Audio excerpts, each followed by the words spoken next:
رکو نمبر 9 آیت نمبر 72 نقول أعوذ بالله من الشيطان الرجيم بسم الله الرحمن الرحيم وإذ قتلتم نفسا فادارأتم فيها والله مخرج ما كنتم تكتمون فقل اضربوه ببعضها كذلك يحيي الله الموتى ويريكم آياته لعلكم تعقلون. مقصد د صورت بیان د سلور مسلو دے، اثبات د توحید، اثبات د رسالت، جہاد فی سبیل اللہ او انفاق فی سبیل اللہ تعالی. سورت سلور حصے دے، اول حصہ فصل و آیتونو باندې مشتمل دا او دا اول حصہ درې بابونه دا. اول باب شل آیتونو پاہی کے دریو ڈلو بیان ہو، دویم باب آیت 21 سے 39 پورے ہو، پاہی کے خطاب عام ہو. آیت نمبر 40 سے 96 پورے دریم باب شروع دے و پدی کے خاص خطاب دے بنی اسرائیل تا. خو اول رکوع بطور تمہید ہوا، عبدالروف التراشی کہتے ہیں اول رکوع بطور تمہید ہوا. په تمہید کې درې پدیدې د باطل پرستو او درې صفات د حق پرستو. آیت نمبر 47 نه 62 پورې اول خطاب وو، پاهی کې اتن نعمتونه، دو نقمتونه، تتمه بالترغیب. نو آیت نمبر 63 نه 82 پورې دویم خطاب دی، پدې کې درې پدیدې د پخوانو يهودو او سلور د موجوده يهودو دي. تر دغه ځای پورې د پخوانو يهودو دوه پلیتې بیان شوي دي. اوله پلیتی و نقض العهود، یعنی الله سره چې کوم وعده کړی و نو هغه وعده ماتول. دویمه پلیتی حیل فی ذبح البقر، د غوا په علالولو کې د الله رب العزت په حکم کې ټال مټول کول. اوس د دوه آیتونو کې دریمه پلیتی بیانېږي، قتل النفس و اتهام البری. بری معنی بے گناہ کس، اتهام معنی الزام او تهمت لګول، یعنی قتل به خپلو کو، یو جرم به خپلو کو او الزام به په بے گناہ باندې لګول. او دا پلیته بیانې الله ما او تاسو تدیر لپاره چې موږ ته نزان وساتو. وَإِذْ قَتَلْتُمْ نَفْسًا فَادَّارَأْتُمْ فِيهَا، او یاد کا چې وجل او تاسو یو نفس، فدارأتم فیها نو اختلاف کو تاسو په هغه کې. درا دی کول ته وي، یعنی یو په یو الزام لګولو، بل دا خبره په بل دی کول، بل په بل دی کول، بل په بل دی کول. والله مخرج ما کنتم تکتمون، او الله کار کوون کې وو، او الله کار کوون کې دی ما د هغه څه کنتم تکتمون چې وی تاسو پټون کی، کنتم تکتمون چې یی تاسو پټون کی. اخکار کولو طریقه سو لار سو. فقل اضربوه ببعضه، نو ویل مونږه اضربوه وهي دا مړی، ببعضها فبعضی حصہ د دې نفس، د دې مړی یو اندام راواخلی او د بل اندام سره وهي. چې کله دا سکارو کو مړی را ژوندې شو او خپل حال ویلو چې فلانکې می قاتل دی. لکه څنګه چې الله دا مړی خپل قدرت سره ژوندې کو، کذالک یحیی الله الموتى، همدغه رنګ ژوندې بکی الله مړی د قیامت په ورځ. دا مطلب نه دی چې همدغه رنګ لکه څنګه چې د یو اندام بل اندام نه، څنګه چې د په جون کې قدرت د الله وو، د هرنګ څومره چې مړي دي ټول به الله په خپل قدرت سره قیامت پورته کوي. ويريكم آياته لعلكم تعقلون، او خي الله تاسو ته د خپل قدرت نفي، لعلكم تعقلون دې لپاره چې تاسو عقل نه کار واخلئ، چې تاسو الله وپېژنئ، د الله قدرتونه چې څومره تا ته مخې ته راځي، د الله معرفت او پہچان چې تا ته څومره کیږي، دومره بتا کې عقل راضي، دومره بته د نارواونه پټي. د تقوا د الله نه د یری د پاره بنیاد سره د الله معرفت، د الله پیژنګلو. ويريكم آياته لعلكم تعقلون. عام طور سره دا واقعیا او د غوا والا واقعیا خلکو یو لګولې ده. عام مفسرین واقعیا غیدا سے بیانی مختصرا ویم ځکه ټایم موږ سره تاسو ته معلومه ده لګي او تفصیل شوی هم دی تفصیلی درس کې. چې یو کسو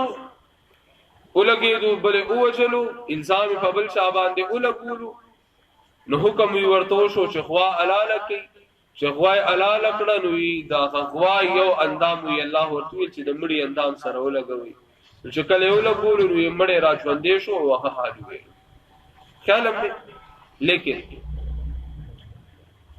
یو خدا خبره د قران د ترتیب نه هم خلاف ده. د ټول اول خدا چې دا ټیک دا واقعات شته دي، دا سه واقعات بیان شوي دي، مفسرینم ذکر کړی دي، لیکن د دې څه ثبوت نشته دي. اسرائیلیات یو دوی مخه خبره ده چې کتا سو خیالو کې دې سره د واقعي اغه ترتیب بے ځای بدلیږي. قران اول د غوا واقعي ذکر کې بیا د مړي د قتل، او چې دا کیسه ومنلې شي نو دی کې اول مړی شو بیا ورپسې وی د غوا د حلال له حکم شو. حالانکه قران اول د غوا د ذبح البقر واقعي ذکر کې بیا د قتل النفس. درې مدادا چې دې سره تاکید کیږي، یعنی دو واقعي یو کیږي. حال داري چې تاکید په نسبت تأسیس بهتر دی. تأسیس څه ته وایي؟ هغه واقعیا مستقله ځان لا واقع شي، دا واقعیا مستقله ځان لا واقع شي، دې ته تأسیس وایي. نو بهتر کار پرېږدي او هغه بل کار. بل غټه خبره پدې کې دا چې عام طور سره مفسرین دا هم دي چې طلبوها 40 سنه دی دغه پسې څومره کلونه کوشش کړي دي، څومره کاله ته پوښتنه سوال جوابونه کړي، سلويخ کال. نو مړې پروتو سلويخ کال بعد بیا غواله یو دین علاوه بل خبردار د غوا د علالول بنیادی مقصد سره ليهون عندهم معبودهم، چې د دې په نظرونو کې د غوا غ تعظیم ختم شي. نو تاسو ما ته وایي چې د غوا سره یو مړی ژوند کیږي، تعظیم زیات شو که ختم شو؟ زیات شو. هغه بنیادی مقصد دې سره فوت کیږي. مقصد دې تعظیم ختمول واقعیت داسې انداز کې بیان کړ چې د غوا غ تعظیم نورم زیات شو. بل که تاسو مخکې رستو وګورئ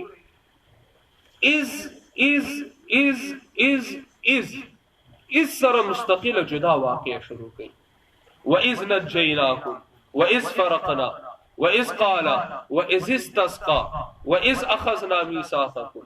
وَإِذْ قَالَ مُوسَى لِقَوْمِهِ إِنَّ اللَّهَ يَأْمُرُكُمْ أَن تَذْبَحُوا بَقَرَةً. دغوا والا واقعم اس سره جدا. وَإِذْ قَتَلْتُمْ نَفْسًا قتل النفس والا واقعم اس سره جدا ذکر کړي. ټول پنځو شپږ وجوهات په بنا باندې زمونږه اساتذه کرام کې دي سبحان الله تکلیف څنګه شوس الله شفا ده. زمونږه اساتذه کرام تفسیر د دې واقعي داسې کې چې هغه پلیتی جدا دا پلیتی جدا او په دې تفسیر کې څه نقصان شته دي، لکه د نبی علیه الصلاۃ والسلام یا صحابه چرته د حدیث څخه خلاف هم پکې نه کی او د قران د اصول سره مطابق. بهرحال قتل النفس واتهام البريء ثم قست قلوبكم من بعد ذلك. بیا سخت شو زړونه ستاسو من بعد بیا معنا دا ثم د استبعاد دی. و مړه لګ دې خبره تم سوچ وکړي، بیا لګ دې خبره تم خیال وکړي. قست قلوبكم من بعد ذلك، سخت شو زړونه ستاسو من بعد ذلك پس د دې واقعاتو. دومره د الله قدرتونه مکتل، دومره بیانونه درته وشو، د دین بعد مستاسو زړونه سخت شو. فهي كالحجاره، نو دا زړونه په شان د کانو او اشد قسوه، بلکې زیاتی په سختۍ کې د کانو نه او په معنا نه بل څنګه رکانو نه زیات سختی. وان من الحجاره لما يتفجر منه الانهار، او بشکا بعض رکانونا خامخا هغه دي يتفجر منه الانهار چې بېږي د اغینا الانهار نهرون مراد چینی چې بېږي د اغینا چینی يتفجر چې بېږي د اغینا الانهار چینی بعض اغي چې هغه کارونه چینی روزي ډیر خلکو ته خیر ورسي. وان منها لما يشقق فيخرج منه الماء، قران ته وایي. او بشکه بعض د دې کارونه خامخا هغه چې اوچوي فيخرج منه الماء، نو روزي د هغې نه اوبه بعض کاڼي به وګوري کې چې هغه اوچوي او د هغې نه لږ لږ نمي لږ لندوالی ته روزي. وان منها لما يهبط من خشيه الله، او بشکه بعض د دې کارونه خامخا هغه دي يهبط چې اورهړي من خشيه الله د وجه د یری د الله. د هرنګ د نیکانو بم درې قسمونه، د ټولو اعلی خو هغه چې د الله د یری د وجه ډېر ډېر چاړي. دویم هغه چې ډېر زیات نه چاړي خو لږ لږ چاړي سترګو نه اوښکې بهیږي. دریم هغه د ټولو ښکته درجې والا دی چې هلکه خطرناکه درجه ده خو بیا هم د نیکانو صف کې شاملېدی شي چې سترګو نه خو یې اوښکې نه روزي خو زړه یې چاړي د الله د یری د وجه. نو بدبخته نه خو ستا د سترګو نه ډېرې اوښکې لاړې نه لږي اوښکې لاړې، او دا خو پرېږده په زړه کې دي د ندامت هغه احساس هم نشته چې زړه خو دې الله ته وجاړي چې الله ستا کتاب سره زما څه معامله ده. وما الله بغافل عما تعملون، او نه دی الله بې خبره د هغه نه چې تاسو یې کوئ. د پخوانو یهودو درې پلیتې بیان شوې، اوس د موجوده او څلور پلیتو کې اوله پلیت تحریف. ګورئ افتطمعون ان يؤمنوا لكم، آیا تمکوي تاسو چې تصدیق به وکړي دوی ستاسو ایمان والو؟ تاسو دا تمکوي چې دا یهود یعنی دا ناکاره بنیاد دي بس تاسو تصدیق وکړي؟ دی به خلکو ته وایي چې ورشي قرآن ته ورته کېنئ. وقد كان فريق منهم، حال دا دی چې بېشکه د یوه ډله د دوی نه يسمعون كلام الله، چې اوري کلام د الله، ثم يحرفونه من بعد ما قالوه، بیا اړي اصل مطلب د دې پس د دینه چې پوه شو په مراد د هغې، وهم يعلمون، او دی پوهیږي چې دا ګناه ده. تحریف دا دونه پلید خلق دي د الله کلام اوري هم، او د دې باوجود چې په اصل مطلب پوه شي بیا هم د دنیاوي مفادو د وجې یا د خپل هغه عزت جوړولو د وجې یا د ځان مشهورولو د وجې یا دې لپاره چې څوک رانه خفه نشي خلکو ته د خپل او د هغې د خواهش مطابق د الله په کتاب کې تحریف کوي. نو ته د داسې خلکو نه تمه ساتي چې دوی ستا بل ورته تحریف. اوس دویمه پلیتي منافقت. وَإِذَا لَقُوا الَّذِينَ آمَنُوا قَالُوا آمَنَّا، او کله چې مخامخ شي دوی هغه کسانو ته آمنو چې ایمان راوړی دی په قرآن، قالوا آمنا، وی دی مونږ ایمان راوړی دی. مونږ استاد غو مسله ده یو خبره. وَإِذَا خَلَا بَعْضُهُمْ، او کله چې لاړ شي بعضې د دوی الی بعض بعضو ته، د خلاص اله چې الی راشي معنا مضغو تلل، او کله چې لاړ شي بعضې د دوی بعضو ته، قالوا اتحدثونهم، ویدی اتحدثونهم، آیا خبروي تاسو دا مؤمنان؟ قالو دا مشران چې دي کنه مشران دي کشران ته وي، اتحدثونهم، آیا خبر ورکوي تاسو دی ایمان والو ته دی قرآن والو ته، بما فتح الله علیکم، پاہگا چخکار کڑی دی اللہ تاسو تا، لیحاجوکم بی عند ربکم، انجام بیداشی چی جگڑی بہو کی تاسو سر پدی یعنی پوجد دی، عند ربکم پنیز دربستاسو، افلا تعقلون، و تاسو کی عقل نشتا. کشران چې کم مبتدئین دي، کم ناکار بنیان دي، کم چې هغه نوی په دې صف کې وردن نشوي دي، قرآن والو ته ویل زمونږ استاد خبره خو یو تاسو بالکل خود حق بیانوي، تاسو ډېر ښه کار کوي، موږ تاسو ملګری یو. چې کله هغه لوی ټاپوانو ته ورشي بیا نو هی ورته وی چې نه داسې کار مکوئ. ټیک د الله تاسو دا خبره ښکارا کړې ده، تاسو په قرآن نه پوهیږئ، هغه پوهیږي. تاسو ته الله د خپل کتاب علم نه درکړي، هغه ورکړي. تاسو ته بیان توفیق نه دی درکړي، هغه ورکړي. تاسو سره توفیق نشته چې چاته قرآن بغیر د پیسو خایي، هغه ورکړي. نو یو خو بدا کار شي چې تاسو ته الله دا خبره ښکارا کړي او تاسو دی ولې خبره وي اسی بيسه ولې خوشاله وي. دویم دا چې تاسو په خپل خلودي ته وایي چې تاسو ښه کوئ، نو قیامت پر ورځ به تاسو باندې تاسو دا خبره به تور حجت او به تور دلیل نیسي. الله په دربار کې وایي چې الله دې قوم ته خپل ویل چې تاسو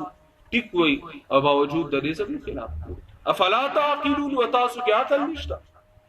اولا يعلمون، الله جواب کوي اولا يعلمون ایا دین پویږي ان الله يعلم ما يسرون وما يعلنون، چې بشک الله پویږي په هغه چې دی پټي او په هغه چې دی ښکارا کوي. بدبختانو کته ښکارا نه کی ایمان والو ته قرآن والو ته دا خبره ولی الله نه پټي ایسا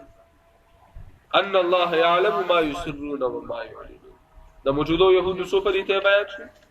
دوا لومبه تحریف، دریم منافقت، اوس دریم په دې تقلید د آراء او د مشران. ومنهم اميون، متوجه شي کوم ملګری خاص طور سره کا درس کینو وغي لګ بیا ډېر متوجه شي. ومنهم اميون، او بعضی د دوی نه امیان دي. ومنهم اميون، او بعضی د دوی نه امیان دي. امیان څوک دي؟ لا يعلمون الكتاب،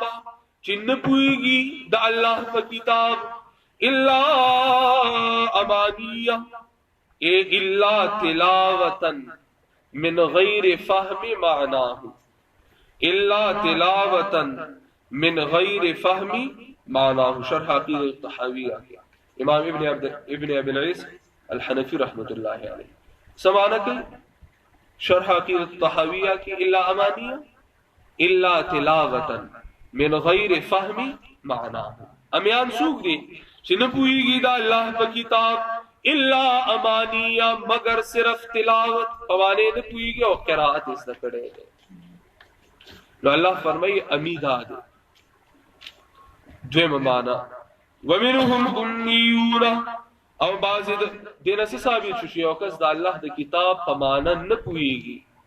اگر کده پټکی او لس غزولې نی وهلې دی عالم نه دی دی وایي عالم د پاره ډومبه شرط سره چې الله په کتاب کوي په معنا باندې کوي. نو د الله بنده یو قران دی یو صورت مقصد نه ورزينه تاسو ته وکړه یو آیت معنا نه ورزي او د عالم مهر په لګي. او بعض د دینه امیان دي چې نه پوهیږي د الله په کتاب مگر صرف تلاوت. دویم معنا او بعض د دینه امیان دي چې نه پوهیږي د الله په کتاب الا امانیه مگر روان دي خواهشاتو د مليانو پسې. امانی خواهشاتو تبوي تمناګان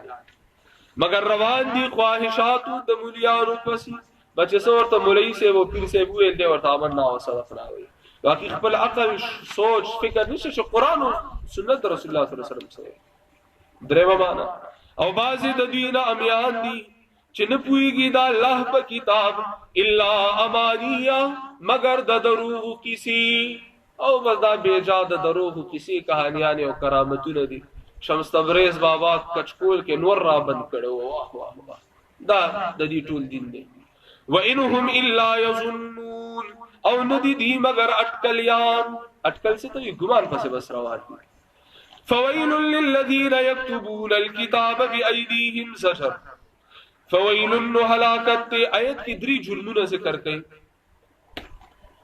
یو دزاننا مسئلے جوړول، دزاننا مسئلے جوړول یو دویم د دې کوم مسله چې ځان نه جوړ کی د دې نسبت الله ته کول، الله او پیغمبر ته کول. دریم بیا په دې باندې مال او دولت او دنیا مټ دا د باطل پرستو کار دی چې هی بزان نه یو خبره وکي امیانو د عربی کې یو قول وي بیا وایي چې نبی علیه الصلاۃ والسلام فرمایي الله فرمایي او مقصد یې سي د دې په ذریعہ باندې مال او دولت راغونډول. دی وجه نه آیت کې دا درې جرمونه دي کنه، مسله ځان نه جوړول، الله ته نسبت کول، په دې دنیا غټل. نو هم دی وجه نه لفظ د ویل هم دی آیت کې درې ځله راغلی. وهلاک شي چې ځان نه په دین کې مسله جوړه کا، وهلاک شي چې بیا دی الله ته نسبت وکړو، وهلاک شي چې بیا دی په دې دنیا وګټل. دا و د آیت مفهوم مسترجمه ګورئ. فویل للذین نو هلاکت دی د پاره د هغه کسانو یكتبون الكتاب بأيديهم چې لیکي کتاب بأيديهم پخپل لاسونو نسو کې ور پخپل لیکي چې الله وی چې هلاکت دی ورته دلته کوم یو ټکی دی هلاکت دی د پاره د هغه کسانو چې لیکي کتاب پخپل لاسونو من تلقاء انفسهم د خپل ځان د طرف ځان نه لیکي ثم يقولون هذا من عند الله بیا دی دا د طرف د الله ندی ليشتروا به ثمنا قليلا دې لپاره چې واخلي چې غوړه کی پدی ثمنا قليلا قیمت لګ ثمنا قليلا دنیا لگا. فويل لهم مما كتبت ايديهم نو هلاکت دی لرا د وجه د هغه نه چې لیکلي دی لاسونو دغي وويل لهم مما يكسبون او هلاکت دی لرا د وجه د هغه نه یکسبون چې دوی کوي د دې لري اعمال د وجه پلیتو د وجه دي د پاره هلاکت ته وسلورم پلیتی. وقالوا لن تمسنا النار او ایدی سلورم پلیتی سره مخصصین لانفسهم وای مخصصین لانفسهم بالجنه زانونه د جنت ټیکدار حسابو او ایدی لن تمسنا النار هچری وبن رسیږي مونږ ته اور د جهنم مگر یو سورز د شمیر بس د شمیر یو سورز زموږ بشرانو د سخی عبارت کړو سلوي خرج موږ مسلوي خرج جهنم کیو پیله کو بزولا قبل فرض لاړو نو سلوي خرج یا به جنت پزو. قل اتخذتم عند الله عهدا دو معنی دي دواړه خوندوري دي نو دواړه کوم خیال کوي وایا آیا نیولې د تاسو عند الله الله سره عهدن لوز د عبودیت سمانا یعنی الله سره چې کوم د بندګۍ وعده تا کړی دا کنه نو آیا تا وعده مضبوطه سره نیولې کتا وعده د عبودیت مضبوطه سره نیولې وي نو فلی یخلف الله عهدا نو هیڅ چری خلاف نه کوي الله د خپل وعده بیا به الله رب العزت جهنم نه پڅ دغرنګي اتخذتم عند الله عهدا ایا غسر تاسو د الله نه وعده تاسو سره الله شرط وعده کړی چې تاسو به جهنم ته نه ځئ کدا وعده کړی فلن يخلف الله عهدا نو هیڅ چری خلاف نه کوي الله د خپل وعده. ام تقولون على الله ما لا تعلمون ام پمانه د بلکې وایي تاسو په الله هغه لا تعلمون چې تاسو په نه پويږي چې تاسو سره په دلیل نشته د ځان د کیسې نن مسلمانو د عقیده او د عمل اصلاح نه کړي وي من قال لا اله الا الله دخل الجنه چا چې لا اله الا الله جنت ته ځي الکه در لا اله الا الله ست قاضي شتاو کنه او کتش په خپل باندې وي دا کی حاله مخه بلا من کسب سیئه درې پلیته را په خوانو سلور د موجوده بیان شوي اوس تتمه د دویم باب د دویم خطاب تتمه ده تتمه سره بیت تخویف وبال اشاره بیت تتمه خبره چې ختمي اول تخویف بیا زیره ورته بلا دي سو علم بجانم ته نو سګنا الله وی بلا ولې بنسي من کسب سیئه هغه سو چې وی کو سیئه شرک سیئه مراد شرک دی وحاطت به خطيئته اور اگیر کدل را خطيئته گناہ د شرک دد توبه هم تیونی وستا فاولئک اصحاب النار نو داخل جهنم یاندی هم فیها خالدون دیوا پدی کی وی ہمیشہ شرک نه دې کړي نور ګناهونه کړي ټیک دا سزا به ورته ملو شي اخر کار به جنت ته ځي او که شرک ګناه کې راګیر دی او توبې نه بغیر مړ شو دی همیشه جهنمی دی جنت ته تلل نشته دی اگر کده نوح علیہ السلام زوی کنعان ولې نه دی اگر کده ابراهیم علیہ السلام پلار آزر ولې نه دی اگر کده نوح علیہ السلام بیبی او د لوط علیہ السلام بیبی ولې نه ده اگر کده امام الانبیاء تر ابو طالب سے و ابو لہب ولې نه کویږي کنه والذین آمنوا وعملوا الصالحات تتم بالبشارت او آغا کسان آمنو چی ایمان روڑے دے عقیدہ سما وعملوا الصالحات او عمل کینیک اولئک اصحاب الجنہ دا کسان جنتیان دی هم فیها خالدون دی بوی پدی کے ہمیشہ دا بولا رکو وایو پنځه منټه کې ویل کېږي آسانه ده وَإِذْ أَخَذْنَا مِيثَاقَ بَنِي إِسْرَائِيلَ آیت نمبر 83 نه 86 پورې دا لسمه رکو ده خطاباتو کې اول خطاب آیت 47 نا بلګرتیا کوي ما سره 47 نا 62 پورې دویم د 63 نا 82 پورې اوس دریم خطاب دی 83 نه 86 پورې دا خو ډېر آسان دی دیکھیں انکارهم من الاوامر و اتیانهم بالنواهی اوامر ورتشیو بنی اسرائیل تا داو کئی اغی نکو دباسی کارون نمانشیو دا با نکوی اغبی کن نماو تاوستے یو آئینہ لاس کے راکڑا چتا سدا سی رشی دا اوامر و نواهی پاسداری بکوی وَإِذْ أَخَذْنَا مِيثَاقَ بَنِي إِسْرَائِيلَ او یاد کا چی اخستے و منگا مضبوط وعدد بنی اسرائیلنا لا تعبدون الا اللہ عبادت بن کوئی دہی چاوی دا اللہ نا لا تعبدون الا اللہ خبر بمعنی طلب وهو آکید ویلی میتاوستا کرنا ابن کثیر ہوئی امام زبخشری ہوئی خبر دے خب پمانه دا طلب دے او دا ویلیر زیاد تاکیدی وی لکه دیو نه ویل خچ تاسو عبادت مکوي بي د الله نه بلکې عبادت بنکوي د هیڅ چا خیال دې نه کنه عبادت بنکوي د هیڅ چا بي د الله نه یو امر وبالوالدین احسانا او مور او پلار سره بخیګړه کوي وذل قربا والیتاما والمساکین او خپلوانو یتیمانانو مسکینانو سره سبا کوي خیګړه وکوي احسان وکوي درم وقولوا للناس حسنا قولوا لهم لا اله الا الله قولوا لهم لا اله الا الله معنی علماء واوعي للناس خلقتا حسنا كل كلمه ابن عباس معنی لا اله الا الله یعنی توحید دا مسئلہ بخلقو ته بیانوي اور توحید مسئلہ څنګه بیانېږي رس په ذریعہ بیانېږي قرآن پر ذریعہ وقولوا للناس حسنا واقیموا الصلاة وآتوا الزکاة سلورم و پنځم امر او جاری کوي منځ وآتوا الزکاة او ورکوي زکات پنځم امر شو کنه لا تعبدون الا الله وبالوالدين احسانا وذي القربى واليتامى والمساكين وقولوا للناس حسنا واقیموا الصلاة وآتوا الزکاة ثم توليتم بیا وړي دی تاسو الا قليلا منكم مگر لګستا سنا همیشه لک خلق په حق لک ولاړ الله دې موږ الګو کې شامل دي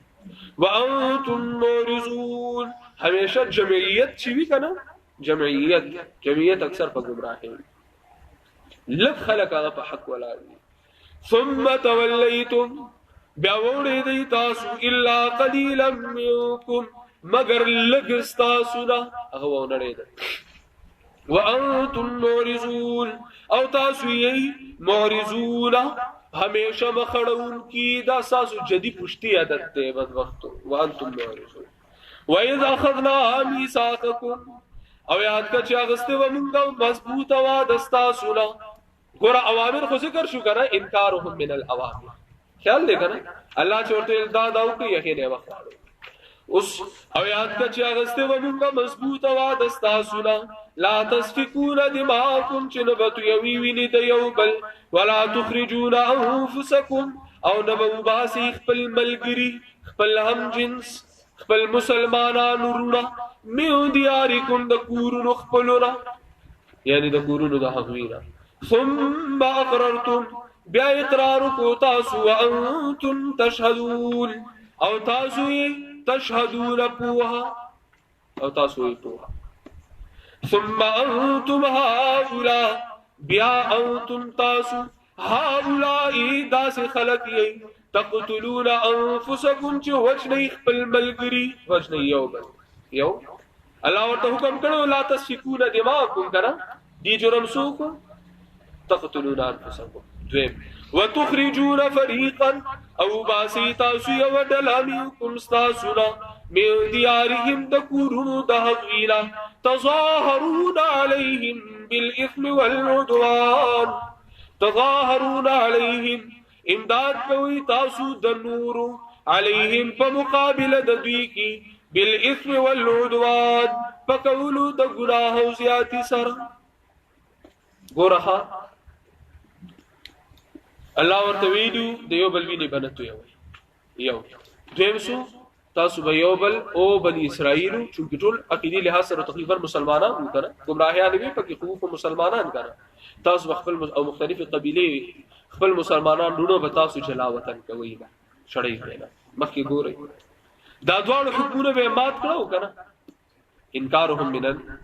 اتيانهم بالنواهي الله چې الزامت کوي آبه وکړه خو د دې چلته ګورئ ها وَإِيَّأْتُوكُمْ أُسَارًا وَإِيَّأْتُوكُمْ أَوْ كَرَاشِتَا سُتَ أُسَارًا قِدْيَانْ تُفَادُوهُمْ نتاسو فدیه ورکوي د هغوی د طرف وهو محرم علیکم اخراجهم حال دا دی چې محرم علیکم حرام کړی شوی دی په تاسو باندې اخراجهم وستل د هغوی او وجل د هغوی هم یو ذکر کو بل قیاس درې حکمونه شوی یو بل بنوچ نه دا حکم مات کو یو بل بن چلا وطن کوي دا حکم مات کو ستاسو یو مسلمان رور هغه قیدی شي نو تاسو بر اخره طرف فدیه ورکوي را خلاصوي دی حکم باندې عمل ته بیا تیار ځکه چې دی د پاره چنده کول او چنده هنن سبا مندخه قانون دی نصف لی و نصف لک نیمه د حکومت کی وی بلکې نیمه څه تقریبا 95% 95% دا حکومت کی وی او چرته 3-4% دغه طرف ته چې نو خار طرف ته بلاره کې یره زما شمالي لګورم یو جمعات ته او دغه مناره ده نور جمعات جوړ دي او دا هغه وخت راغی لپاره چنده کې خو افسوس تاره تر اوسه هم مناره نه جوړ شي د چندې اصول دادی کنه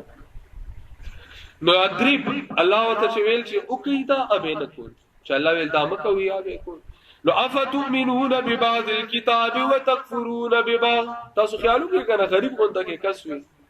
نو رئیس سره هیڅ نیوي لیکن چې کله بیا جمعات یا مدرسه جوړول شروع شي هغه لپاره چندي شروع شي نو هغه کې بیا گاړې وشي هغه کې رورو بیا کوره وشي افتؤمنون ببعض خدا باطل پرستو خبره ده حق پرستو هر زمانه کې وی او الله دې مونږه د حق پرستو علما او خادمانو کې حساب کړي افتؤمنون ببعض الكتاب آیا منی تاسو بعضی حکمونه د الله د کتاب وتکفرون ببعض او انکار کوي تاسو د بعضونه آیا منی تاسو بعضی حکمونه د الله او انکار کوي تاسو د بعضونه وبد وخت داسه کوي فما جزاء من يفعل ذلك منكم نو نه د سزا د هغه چا چې کوي دا کار تاسو نه الا خزي فی الحیات الدنیا مگر رسوائی په ژوند د دنیا کې الله هغه کس دی دنیا کې او شرمای چې بعض حکومت منی او بعض نه منی چې دین نه ټوکې جوړی کړي و یوم القیامت مسلمان ته ګوره بس و یوم القیامت یردون الی اشد العذاب اب ورځ د قیامت واپس بکړي شي نهایت سخت عذاب ته الله ته موت او ټول لامان راکړي وما الله بغافل عما تعملون او نو دی الله به خبره دا هغه چې تاسو یې کوي نو اولئک الذین اشتروا الحیات الدنیا بالآخرة دا هغه کسان دي چې غوړه کړی دي ژوند د دنیا په بدله د آخرت فلا يخفف عنهم العذاب نسبق بنکړي شي د دوی د عذاب ولا هم ينصرون او نه بد دیم دا دکړي شي ٹھیک شو او د دې آیتونو شان نزول تاسو ته بیان شوی دی چې دوه قبیلې د امیانو اوس او خزرج په مدینه کې دوه د مولیانو بنو قریظه او بنو نذیر د مولیانو یو قبیله د امیانو یو قبیله سره ملو شو او د بل قبیله د مولیانو د امیانو هغه قبیله سره ملو شو د دې وختونو کې جنگونه کېده نو چې یو بل سره به جنگ کېدو وینه وتیو شو د یو بل کنه یو حکم به مات شو چې کله چا فتح ومندله دا اوس او خزرج د وجه به چې کم دی د یو بل سره جنگ جګړه کول خلاف نه کول چې کله به فتح ومندله هغه به او شړل به لیکن چې کله به قیدیان راغ نو هی د پاره بیا چل نه شو تفصیل پاغي باندې شوی دی تر دغه ځای پورې لسر کو صورت بیان شو او د اولی حصے ان شاء الله اوله حصہ به سبا ختم شي او ان شاء الله تعالی پدې کې لومبه باب شلایتونو دویم آیت 39 پورې سلورم شروع دے سلورم خطاب سلورم باب کی خطابات سته دي شپږ خطابات دي او شپږ خطاباتو کې ترې بیان شو الله دې موت تاسو په قرآن سنت کې پرې دامن توفیق راکړي.